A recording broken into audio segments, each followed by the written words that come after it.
We've seen the problems in British Columbia. Well, frankly, it's happening all across Canada.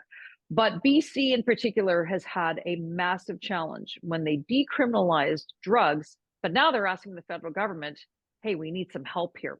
Hello, I'm Adrienne Batra. With me are Lorrie Goldstein and Brian Lilley. Brian, this is a story you've been following, you've been covering, you've been writing about and talking about for years. But now BC has said to the feds, we decriminalized, now we need to recriminalize. You need to help us. What's going on?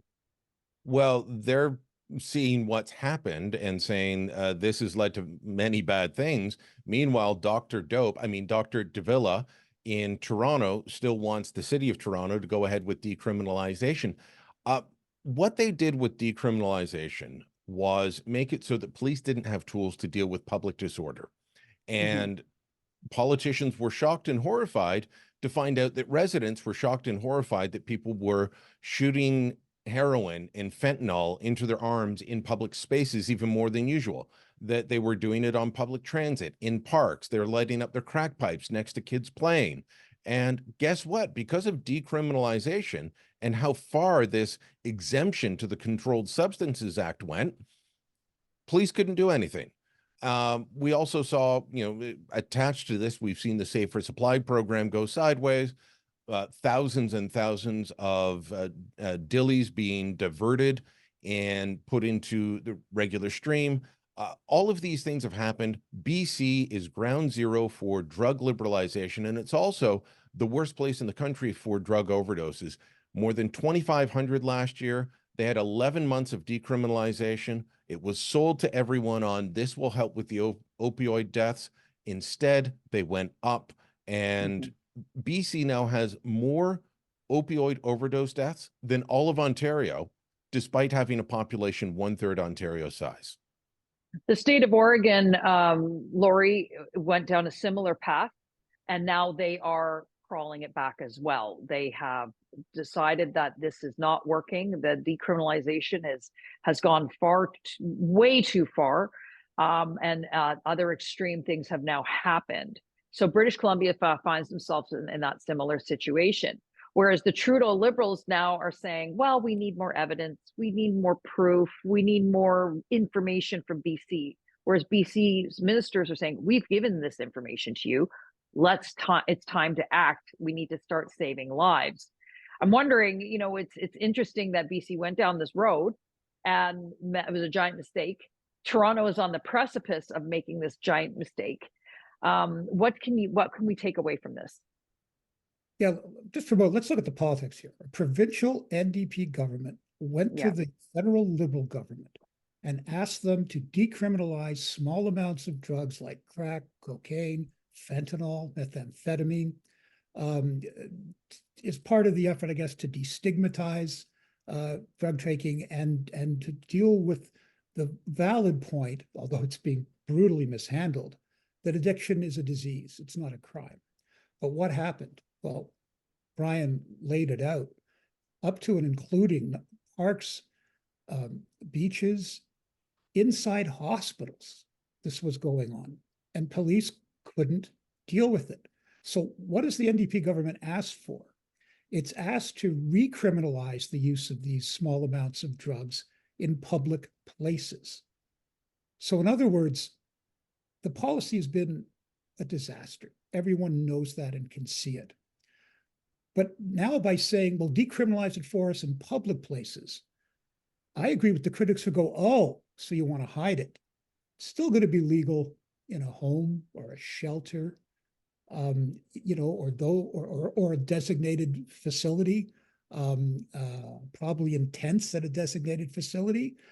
We just want to keep it out of the hospitals and transit. That to me is a morally bankrupt program. And the federal Liberal government, it's exactly as you said, having an NDP government ask them this, not their version of neo-Nazis and right-wing government. This is an NDP government saying we made a mistake, right? And this is the issue, to just tie to another issue. That's what Pierre Poilievre was asking about when he got thrown out of Parliament. He asked Trudeau, when are you going to grant this? Because people are dying in British Columbia, and do the thing that the NDP government asked you to do. And Trudeau's response over and over was that you haven't denounced neo-Nazis enough. That is a sign that our Parliament and our government is dysfunctional. Why couldn't the Prime Minister simply say, we know it's a very serious decision, we're looking at it seriously, and we will have an announcement soon? No, a government desperate, throwing everything it can at the wall, instead of dealing with that issue in Parliament. And in Parliament, in question period, that's a large part of what sets the national agenda. Let's not kid ourselves. Yeah, that's right. And instead of writing that day about the need to to like hold on here, it was a fiasco. Yeah. That to me is another sign that our politics aren't working at the moment.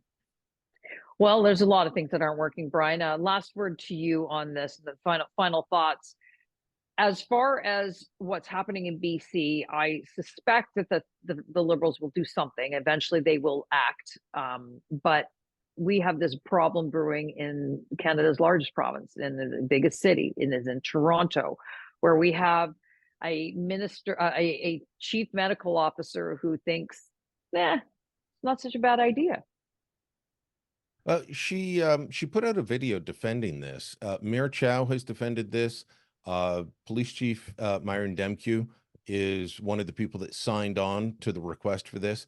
But Dr. Davila put out a long video statement making false claims. She outright lied. She said, our Toronto model will not, you can't smoke crack in a playground. You can't shoot drugs into your arm on the subway, except what they've asked for actually goes further than what BC had. And it will only make it illegal to use drugs in a childcare center, in a K-12 school, and at the airport. And they might be thinking, oh, well, but, playgrounds are all at schools. They're not all at schools. I've got one across the street from me that's nowhere near a school. Most of the ones in my neighborhood are not attached to schools. And guess what? They're already doing drugs there. Police have a hard time dealing with it. We've gotten away from the pillars of drug policy. And this is even from people who agree with harm reduction to a degree that I don't. And they say there's 4 pillars: prevention, treatment, enforcement, and harm reduction. And all we're doing now is harm reduction at the most extreme level. So we'll give people pills that they turn around and sell. We will decriminalize, but we're not going to offer you treatment. We're not going to enforce the trade of drugs. Police are not being supported in this. We need to get our head straight on proper drug policy. We've let activists run the policy for too long, telling us that it would lower ill effects like public disorder, like deaths, and instead both have just gone up.